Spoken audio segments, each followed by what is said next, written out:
Well, the special advisor to President Tinubu on economic affairs, Fasua, is our guest on the program today. He's live in our Abuja studio. Welcome to the program, Dr. Fasua.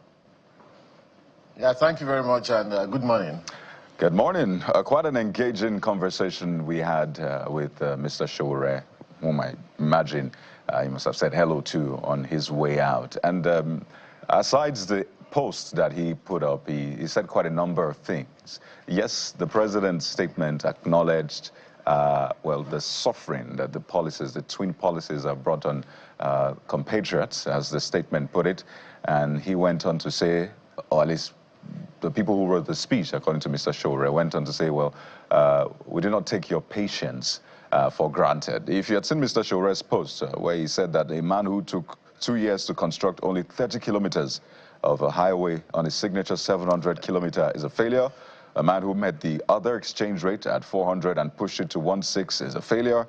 A man who ended the petrol subsidy for people with low incomes, but still subsidizes corrupt government officials and lawmakers in the name of budget padding is a failure. A man who met Boko Haram in Borno State and Yobe, but let them move down south to Kogi is a failure. What do you have to say to that, Mr. Fasua? Well, you know, my friend Sowore, he has his own perspectives about things, indeed. And what he has done, perhaps, is to probably have a laundry list of the downsides of some of the weaknesses of the policies going on, and then he amplified it.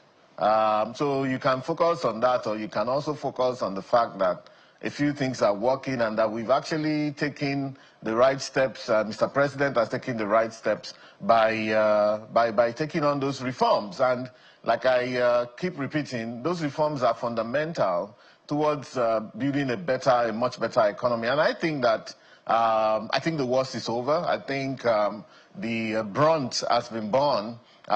Most of the brunt has been borne, and Nigerians should look forward to easier life going forward. Minding the fact that, you know, there's suffering everywhere in the world, the cost of living crisis is a reality everywhere in the world, inflation of food and all of that. However, of course, every country has to deal with its own kettle of fish. The two twin reforms, for example, he spoke about the Naira. Of course, what happened was, of course, people were making about 75% arbitrage on the Naira versus the dollar.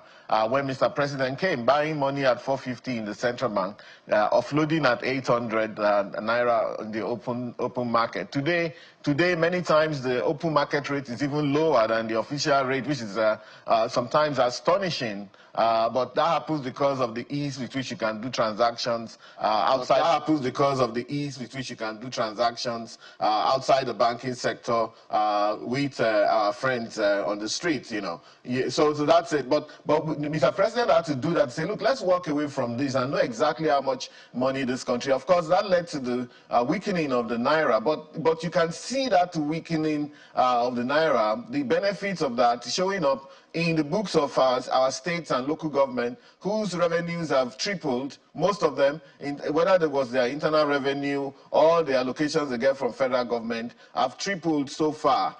You know, in 2024 alone, our states paid down 32% of their debt, of their global debt. One state paid down 97% of the debt it owed anybody in the world, whether a foreign currency or local currency, meaning that balance sheets are looking fantastic now, and that if for those of them who are very forward-thinking, they will see that they can do a whole lot more with their balance sheet. They can borrow more money. They can do more projects, and which will impact the people. I heard Sowore speaking about that no states can boast of 100 kilometers of road. Well, it depends on the states. You know, states like Lagos are doing incredibly well. The new axis in Lekki, Lekki to up to Dangote. I once went there. It was 98 kilometers from VI to Dangote and Dangote refinery, and the road is all good.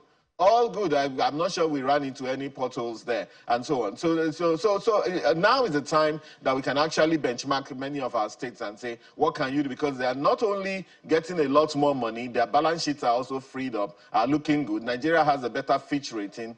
Interest rates on our borrowings will then drop. We're able to pay IMF loans and get out of that entirely, and so on. I think, of course, there's a time to build, and there's a time to reap, there's a time to sow. There's a time to celebrate. There's a time to make sacrifices, and there's a time to say that, you know what, we can now take things a bit easy. Mr. President understands that we can't start taking things easy as of May 29, 2023, and that's about the crude. That's about the naira. But the reforms around the petroleum subsidy removal also was very, very important and apposite at the time it was taken, because, you know, here we were, you know, talking about petroleum subsidy taking between 4 and 7 trillion naira every year.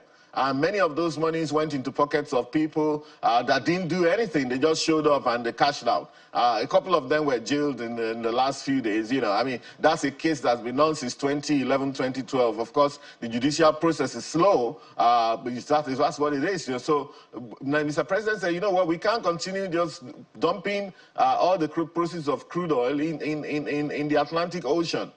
We need to do something about that, and of course, he said on the day that was sworn in that was gone. You know, and today Nigerians can see the liquidity. So I think that there's been a lot of focus on federal government. The truth is that the federal government is in charge of paying salaries of less than 100,000 civil servants and about 2 million public servants, including people who work in the army, the navy, the police, and so on. That's the remit of the federal government. Everything else is the remit of the states and the Ministry of Federal Capital. All right, Mr. Fasua, that's the way Nigeria is structured. Mr. President has done the right thing to give more power, to give more liquidity to the states and local government, to push local government autonomy, which, again, is part of what Sowore was saying just now. The point is that the real governance, as it affects the people, as it touches the people, is at the level of states and the local government. And Mr. President is an advocate of local government autonomy. Even the new tax bill that has now been harmonized by the National Assembly. Kindly permit me to come in here, Mr. Fasua, just for a moment. My apologies. If you can hear me. The federal government is reducing its if you can hear me, Mr. Fasua. VAT from 15% to... Oh, I think someone is speaking, but I can't hear you. I'm just speaking on. Not a problem. Can you hear me now, sir? Mr. Fasua, can you hear me?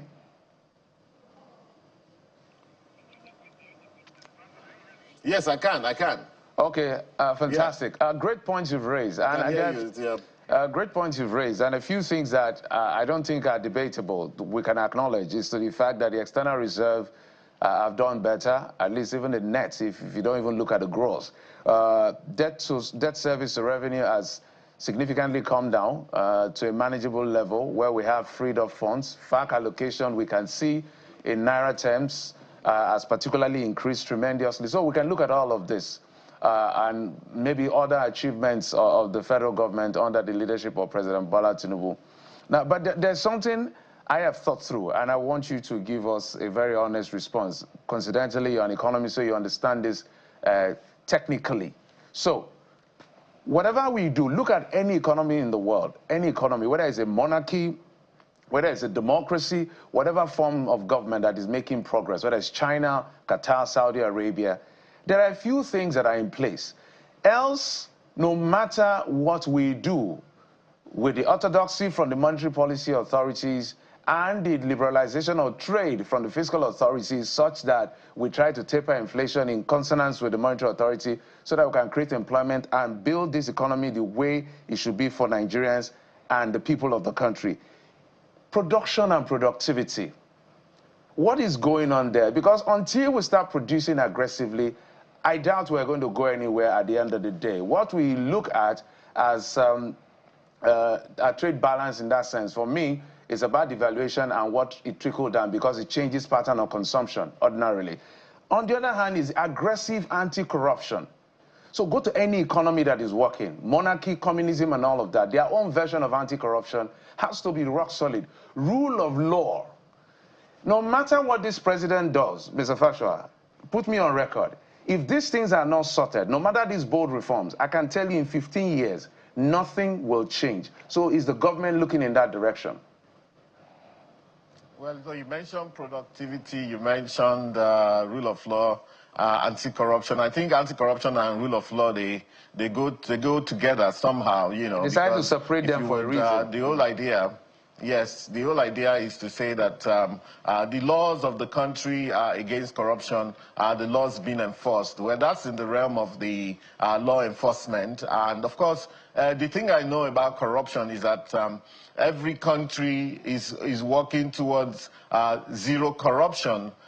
There's none that can actually come up and say they are free of corruption. Anyway, it's a process. It's not a destination. It's a journey. It's not a destination. No country can say they've got to that point. I mean, the people will always try to get a leg up on the next person, and that's corruption. And indeed, you know, I think that even in terms of corruption, we need to start to get real. What we are not having in Nigeria is that we're not having our own data sovereignty. I mean, if you went to the US and you have to pay a tip, in fact, sometimes they will take the tip from your money, whether you wanted to pay them or not. In the US, it's recorded as tips. In Nigeria, it's recorded as corruption if you gave somebody a tip. And that's counted against us. I thought about this just yesterday to say the way data is captured and the things that are regarded. And that's why Nigeria has all of this. And of course, poverty is there. We see all those things like policemen taking money on the road from people, which is very, you know, riles us. And of course, there's the high-level corruption of people who we are seeing. Maybe, for example, we know what happened in CBN and the thing about 750-something houses and so on, which actually is a major issue. But however, I believe that, you know, these things will go down gradually. I also think that government alone cannot do that. I think that the press, the media, the social media, the CSOs that are also in this space, everything you're saying and all your efforts also count towards reducing it. The social media, the fact that people can take a video of a corrupt politician, a corrupt policeman, and upload it and embarrass that person and get them out of office is also part of it. Eventually, where that is going is a scenario where the average Nigerian understands the value of living simple and the value of modesty and modest living. For now, because there's a cultural aspect of our society that expects that people should be loud and should, you know, it's in our music, it's in our churches, in our religious houses, we want to blow, God has said we are going to be big and so on. Just a few weeks ago, I was in Lagos in a party and I had to call someone in the statistician general office to say, listen, do we have a statistics of how much our people spend on parties on a weekly basis? It would be probably in the hundreds of billions if we actually did that. Now, if that's not happening anywhere in the world and it's happening in Nigeria, we're wasting money and wasting food constantly like that because we want to quote-unquote celebrate ourselves, we're going to have a problem. You know, gravitating towards the Qatars and the Dubais and all of that you mentioned. But I think what's more important is the productivity and that you mentioned. Now, you mentioned productivity, you know, and you know, it kind of ties to, you mentioned value addition now this value addition is one of the mandates of Mr. President that he has spoken about. Just 2 years ago, in 2023, Nigeria, according to tradingeconomics.com, we made about $800 billion from cocoa. 2024, we made $2.8 billion. From 800 million to 2.8. In fact, from the numbers I saw, I was shocked myself, but we're talking about at least 200%, about 250% increase from one year to the other because of value addition and more production and more productivity. Because again, a lot of people left, according to an article in Business Day, a number of people left their jobs as bankers, as engineers, moved to the cocoa farms and, you know, their old cocoa farms, and, you know, a lot of productivity happened in that area. And of course, there's been a lot of value addition as well. So Mr. President wants to promote companies, industries in this country to do a lot better. And that's what we're seeing. And of course, about 2 Federal Executive Council meetings ago, a resolution was made to buy Nigeria, resolution to say that not only should we buy Nigeria, government money must be directed at buying made in Nigeria first and foremost. Nigerians must also be encouraged to buy more of made in Nigeria, you know, and of course the local contractors must be prioritized over foreign ones. except we can't find a local contractor, should we go and get a foreign one so that we can use our own money to reboot our own economy? And that's how they do it in the U.S. and everywhere. You know, the U.S. taxpayers' money will never go to a foreign company except they can't find a local U.S. company to do it. So this is something that has been on even before Donald Trump. It's been like that, in spite of America's claim to capitalism and liberalism and what have you. And that's where Nigeria has got to today. And I think that this is a way of using our own money to reboot our own economy and also increase productivity. The last thing I'll say is this: number one, that Nigerians, when we talk about productivity, let's first of all look inward about how productive we are. If people say, look, they want soft work, they don't want to do anything hard, they want to sit in their houses and make their millions of naira and millions of dollars, which we can spend, then that means that you're not thinking about, you know, actually putting in the grind, you know. Of course, it doesn't have to be hard work to be productive, but be sure that you're doing something that's moving the agenda.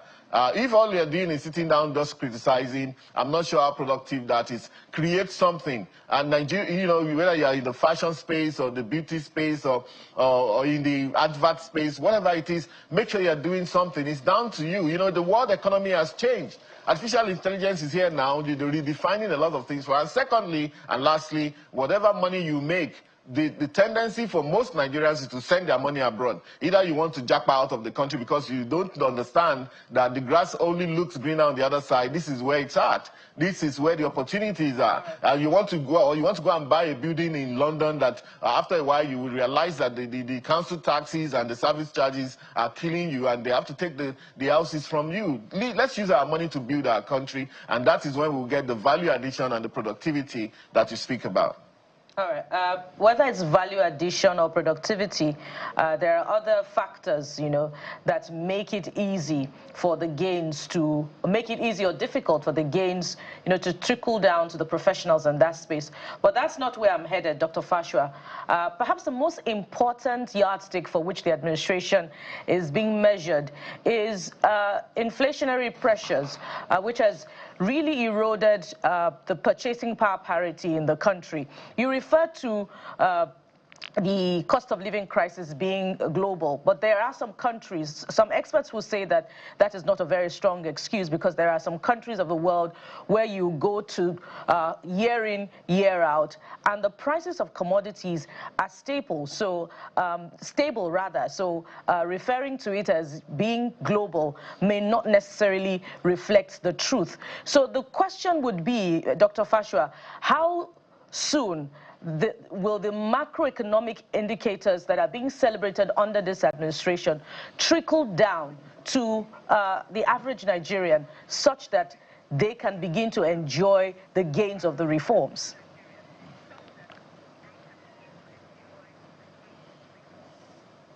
Well, thank you very much. First of all, my statement about a global crisis on cost of living is valid.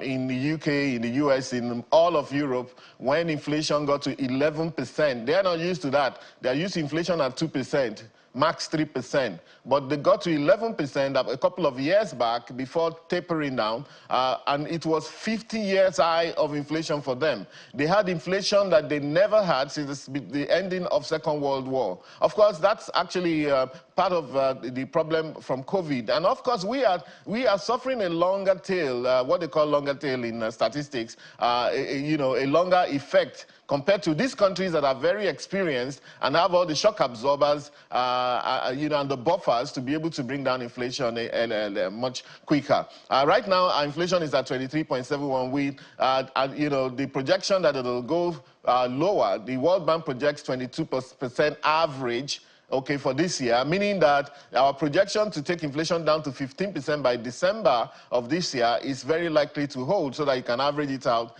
from the January to December and say, okay, maybe at 22%, but if we are likely going to get to 15% by the end of the, or even a bit better, maybe 14 or 13%. It's on the way down. You're asking about the trickle down. Of course, we hear the prices of rice, and I go to the market myself. You know, they call me, motor park economics. I'm happy to be that. So I go to the market myself. Price of rice now going to 55,000 naira. And we also started to get complaints from the other side saying, oh, we are farmers, we are traders, we want to keep it high. I saw a post on social media where one guy was saying to people, go and hoard all the rice paddy. Let us hoard it. When we hoard it, after a while, the prices will go up. And we are all Nigerians. Well, you call that, if they call that market forces, I don't know. But there's a thin line between market forces and being a savage and trying to ruin your people. The people of this country are also the ones that are traders are the ones that increase their prices up to the point where we had inflation at 34.8%. Before the rebasing to 24%, it spiked a bit and it's way down now. With food being the key driver of our inflation and food prices like rice and coal trending down, which is one of our major staples in this country, chances are that inflation will now continue to taper down and people will begin to get the benefit of it. I was in Calabar, Cross River State, just last week, and there was a program by, which involved some pensioners and civil servants and so on.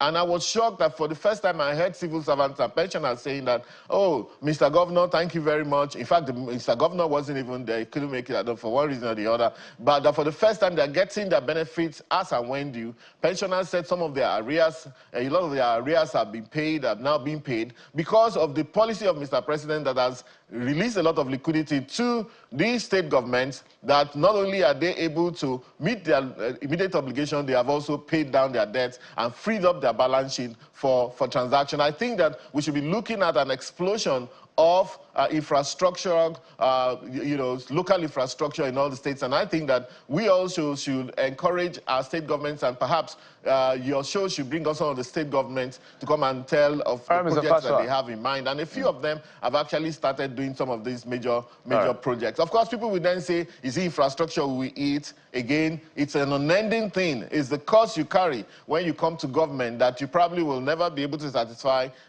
anybody. If you do one, they want the other, they want the other, they want the other. But the point is to continue to do what is right. First of all, we cannot spend all the money just paying people's salaries, but we have been pushing from federal government that the minimum wage should be effective, and every state should pay the minimum wage, and I think most of them are complying now, the 75,000 minimum wage and the consequential adjustment. Yes. Paul, it seems like sometimes the connection issues, because of the time we have left. So, great point you've raised, and we try to bring them, and we'll continue to bring the sub-nationals. It's just that the policy of the federal government is what affects everybody. And I don't think we should be celebrating people paying people salaries and pensions. I think this is 2025. That should not even be a conversation in any shape or form. I'm sure you agree with me on that. But I wanted to find out from you. When are we going to have the National Living Standards Survey report? No, I don't agree with you. No, Mr. Fasua, you may not agree with me. That's the position. We cannot be celebrating paying salaries and pension as an achievement in 2025. It shouldn't even be an achievement. I did not mention celebration. I'm talking about moving away from a trajectory of 15 years. For 15 years, these people suffered, right? And we're saying that now we're having a different trajectory, going in a different direction. I did not mention celebration. You mentioned celebration. I just mentioned it as a matter of fact. I'm saying and that I think in your it is comments worthy around because what people are happened getting their dues, just because that's where it matters. Just a moment. In your comments around how there is liquidity in the system for the sub-nationals in Naira terms, for them to meet up their obligations and clear up liabilities in that sense, you did mention the fact that the civil servants in Cross River that you went to, part of what you mentioned was issue around salaries and all of that. I'm saying that should not even be a conversation in 2025. Maybe you didn't use the word celebrate. I'm saying it's not a conversation. You must pay people their wage because they work for it. If they've served, they must be paid their pension. That's what I'm saying. But my question is, National Living Standards Survey report, when are we going to have it, or is it out and we're not aware of it?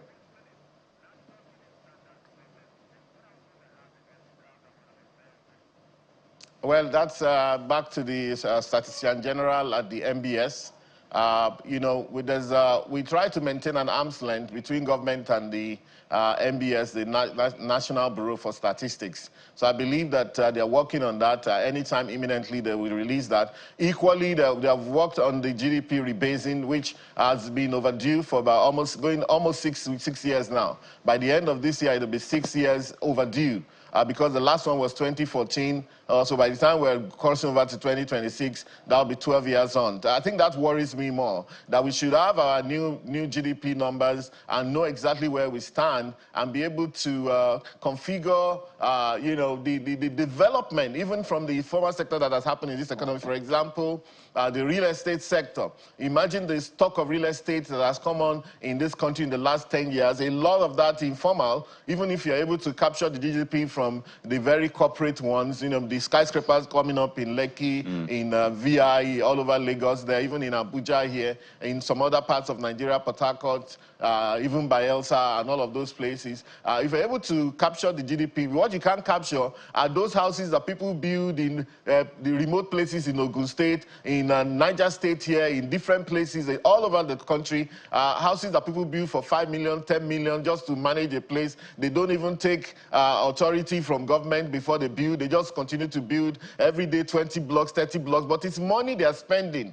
And they will live in those places. At least some of them live there forever. And so that is also part of it. And that's how most of our people find places to live. So not only that sector, the agri sector, I mentioned what happened with cocoa recently and so on. And of course, commodities continue to do well, from sesame to cashew and cashew nuts. Fantastic. You know, so the thing is this, I'm just here to say that, please, okay? It's easy to say and dismiss some of the achievements of government, to say, what is it, you know, it's just normal, we shouldn't be talking about that. At least let's talk about the fundamentals. Let's pay people their wages. Let's also get people to get involved in the real sector of the economy. When they get involved in the real sector of the economy, it's not everybody that will prosper, but however, let's push as many people towards where the productivity is going on, where the jobs are available. There are industries in this country today that are looking for workers. They just can't hold on to the workers they have. And so this country has a lot of space for development and for growth. And I think I look at the future very positively for Nigeria. I encourage everybody to get involved. Well, I think that's the very best approach, positivity. But that's not to say we'll not speak to the issues so that we can at least troubleshoot them, see what the government is doing. If the government is not doing the best, at least we can put the government's feet to the fire. And the president had said it when he came into power. Don't pity me.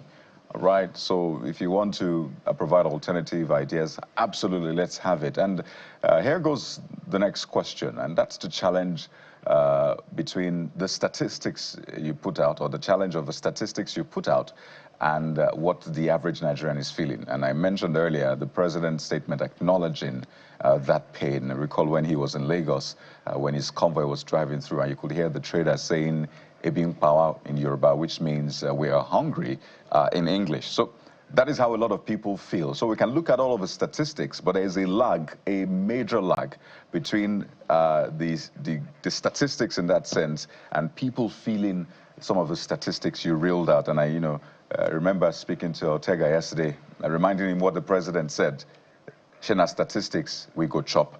So maybe we can use this moment to provide some sort of clarity as to timing.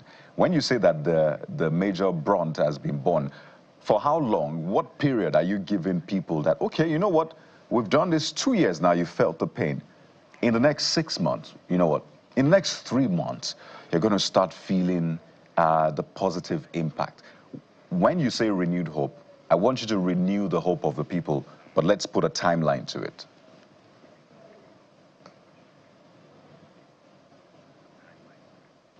I think that, thank you, a great question, Kay. And I think that already Nigerians have started to see this benefit one way or the other, and they're going to see a lot more. I mentioned the Buy Nigeria, Patronize Nigerian contractors, and I'm saying this for a purpose, to encourage those small and medium-scale enterprises, the nano, micro, to get involved. If the government says, let's patronize local contractors, you know, you have to put a leg in the door. You have to ensure that you're getting involved and you are hustling a little bit harder, because this is your country and those contracts are meant to come to you so that you can grow as well. You know, so that's, and again, I qualify that to say that when you make your money, don't filter the money abroad. Look, the big countries of the world, they've actually calibrated themselves to absorb any amount of money you are bringing from Africa. They'll take it from you. And the day they would even you know, deny you having access to that property or that money of yours,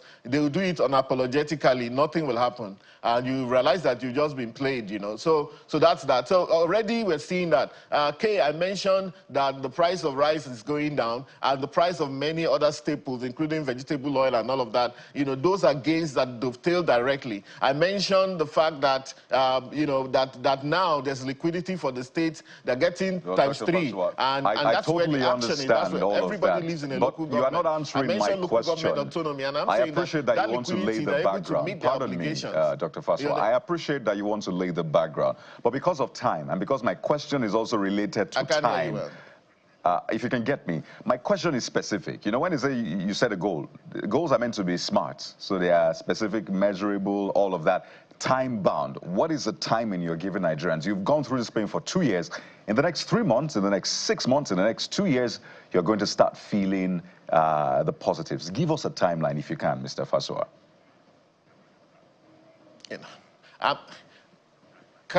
Kayode Otitoju, I'm selling to you that already is going on. I'm not. You are projecting into 3 years, 3 months. You know, they've already started. The Nigerians have already started to enjoy, given the things that I've said. We don't have to say. We can only say that in 3 months and in 6 months' time, they are going to get a lot more of this. Anyway, my own position and my advice, and from the job that I do, is to say to government that now is the time for us to focus fully on the benefits of exactly as it dovetails to Nigeria.